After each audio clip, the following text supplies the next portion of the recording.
Hello everybody, welcome to Keeper's Corner. Now we've got plenty of saves and mistakes to go through for you today, but as we are sitting alongside the River Rhine, how beautiful is that, Watto? Amazing. Here in Cologne, guys, phenomenal. It is absolutely phenomenal, to be fair, and it's absolutely roasting.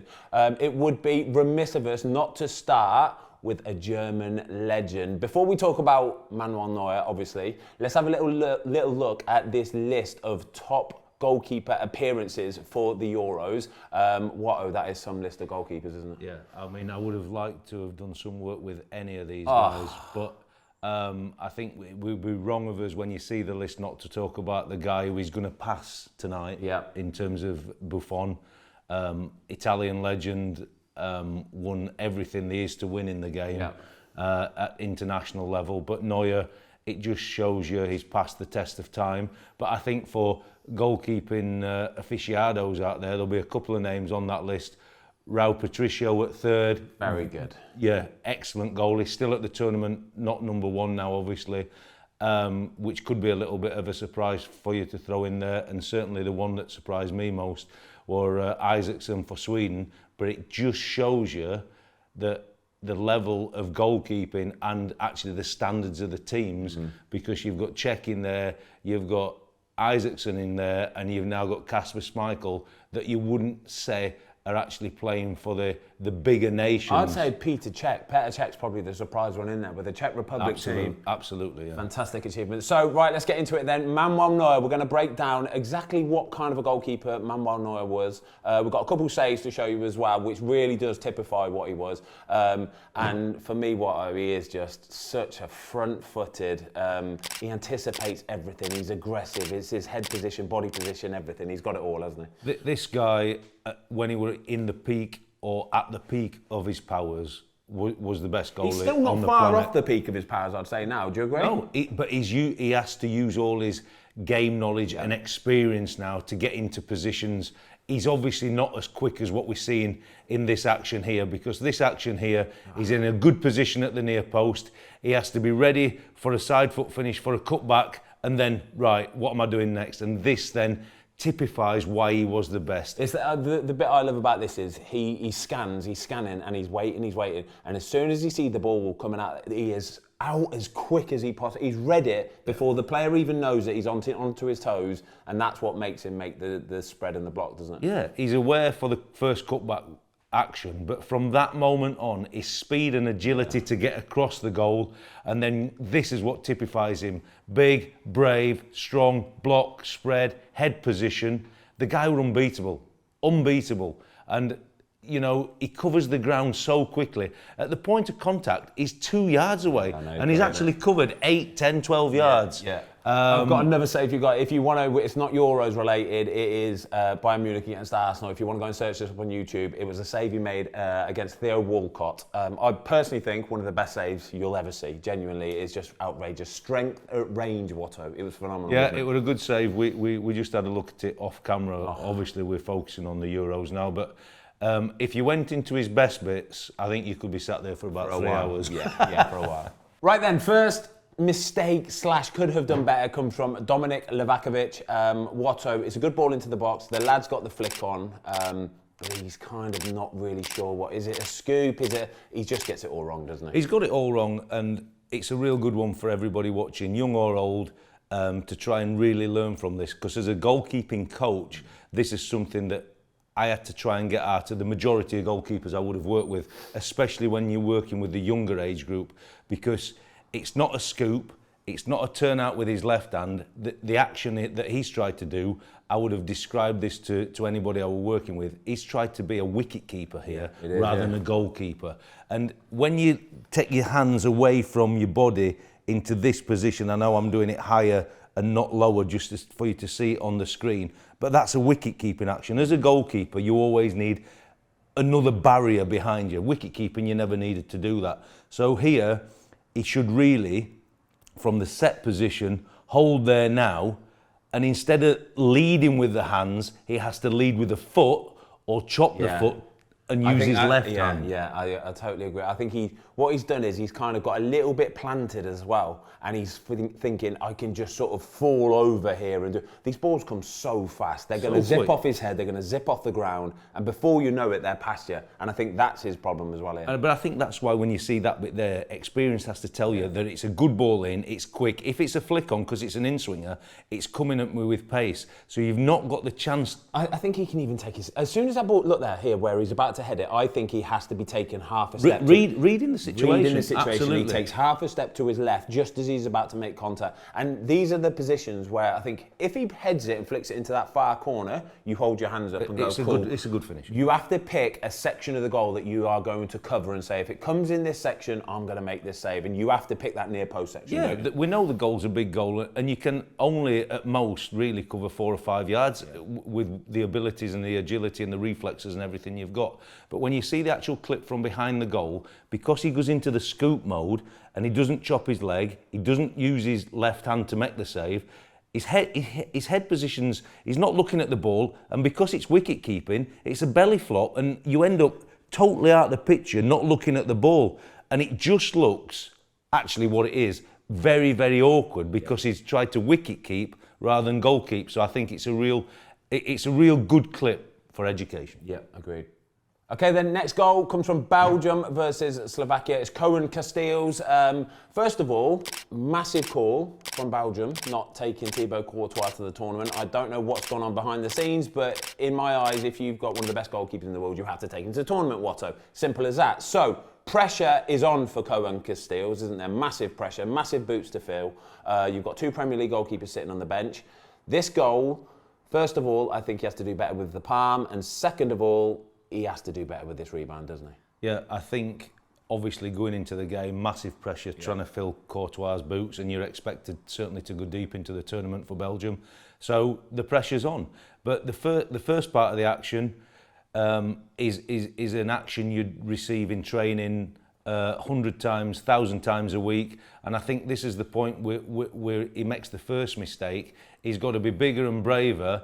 And if you're going to parry, it's a soft parry for a 2-touch pickup for you. I agree with that, because that is the exact exercise you would do every day, 20, 30, 40 times, wouldn't you? Yes. Every single day. It's a cutback and it's a first time finish, and you turn, you open up and you react to it. But what you don't do is you don't panic. Yeah. You do not panic. You stand up tall and you either try and catch it comfortably, or if you are going to parry it, you parry it way over there. Depending on the pace of the ball coming at you, and it was a fast ball, you could really get that up in the air, out towards the 18-yard box, couldn't you? At least if you wanted to. But you know, as an experienced goalie, you've made a real good point. This is general stuff in terms of early stage work, in terms of a session, little movement pattern, sharp action back, and if you are going to spill it, it's a soft action, so you're there for seconds. Yeah. And if not, it's a big parry. But what he does after making a real mess of it, if we're honest, because he doesn't go to catch it, so it's soft. He doesn't go to parry it, so it's a long way. He compounds the mistake. So he's thinking, I've made a bit of a mistake of this. But instead of being calm and then using your frame and a bit of experience and holding his position, because it's a tough angle and it's bouncing, and it's like a half. It's not a half volley. It's like a volley, a side foot volley. It's a really tough finish, isn't it? Yeah, he's not going to generate much pace. So stop. Yeah. Stop. And back hold, yourself. And just be big. Yeah. And do you know what? That ball probably bounces into you, and if the rest of your teammates can't get a goal, you start the first game of the tournament, clean sheet, 0-0, you're happy. But he's got to do so much better on the first and back himself with the training that you do. And on the second bit, right, stop, hold, use your frame, use your size. You can see there on that clip, he's ran past the front post. He's ended a yard, 2 yards past the front post, because he's still running, he's still moving when the players are... I agree with you there. Once you get in line with that front post and he's about to kick, just stand still, back yourself. Big frame, try and react to something if you can. And if he would have done that, he would have been able to flick that leg out and maybe kick it over or wide or something. Honestly, I think if he would have held his position now, I think the ball just hits him, because it's such a tough finish. Yeah, it did. So he'd be really disappointed with the first action for sure.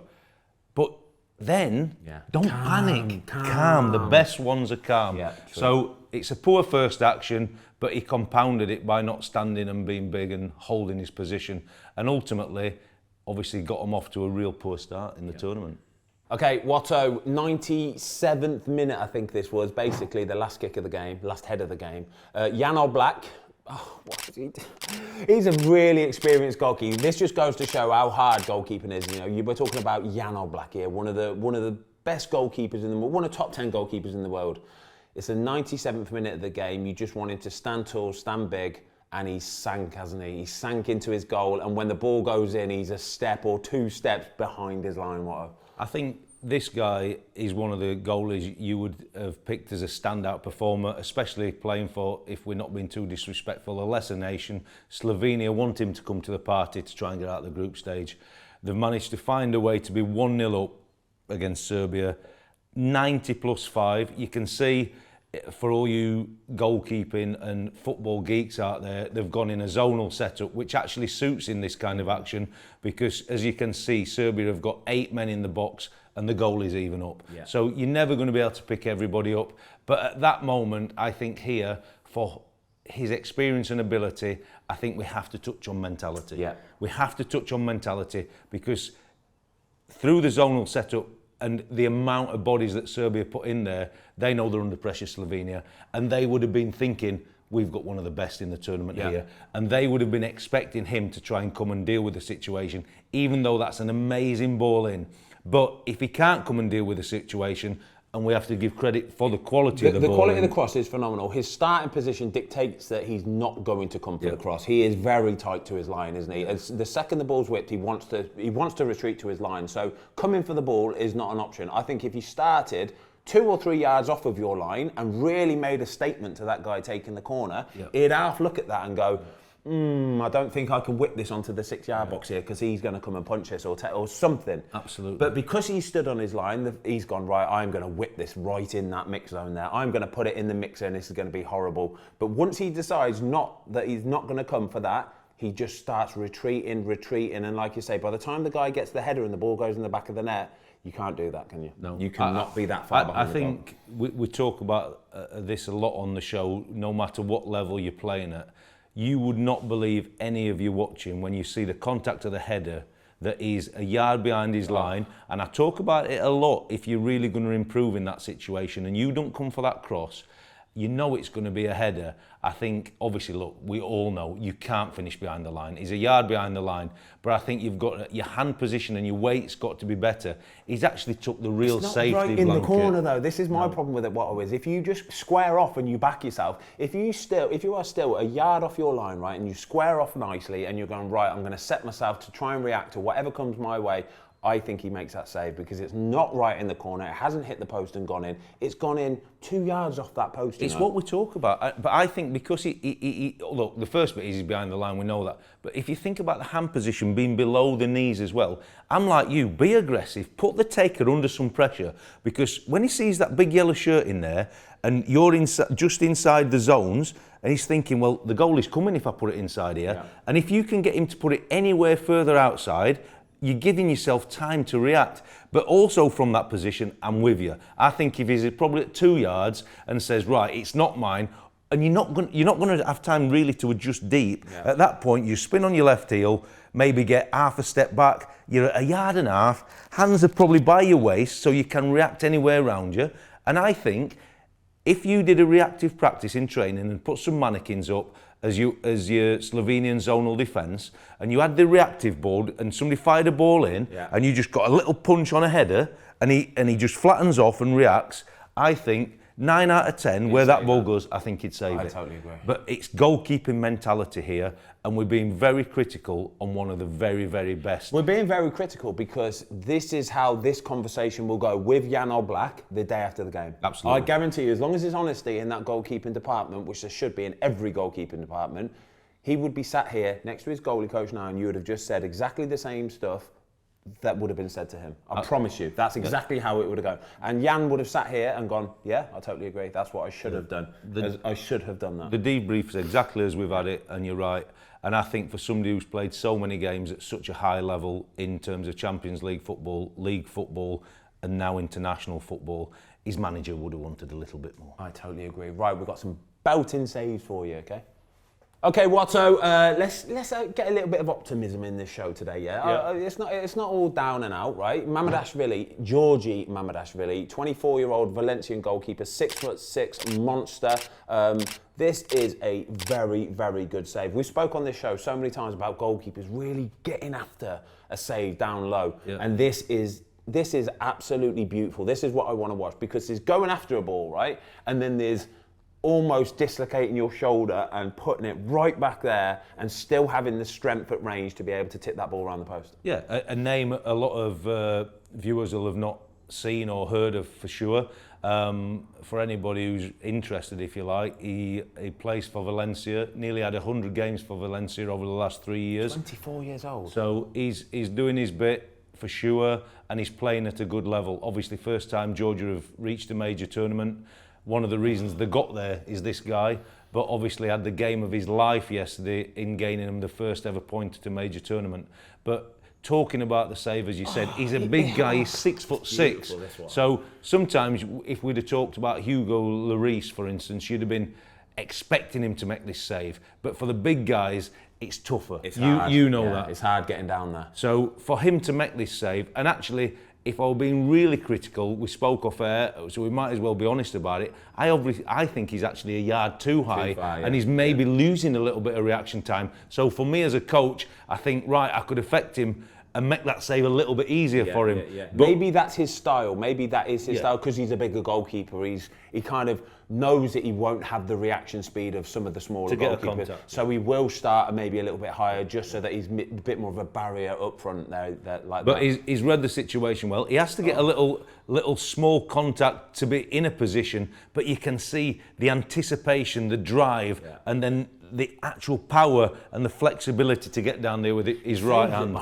It's behind him. He saves it behind him. That's how much of a good save this is. That speed to get down there, and I agree with you, it's that little contact that he makes with his feet just to get himself over just a little bit and then be able to kick that leg out. And But for a young goalie, he's read the situation because he has the contacts, and he just backs the defender. He's going to block the reverse. So he's got the momentum because of the contacts to get down with the right hand. So he's used everything that he can to make it an advantage for him.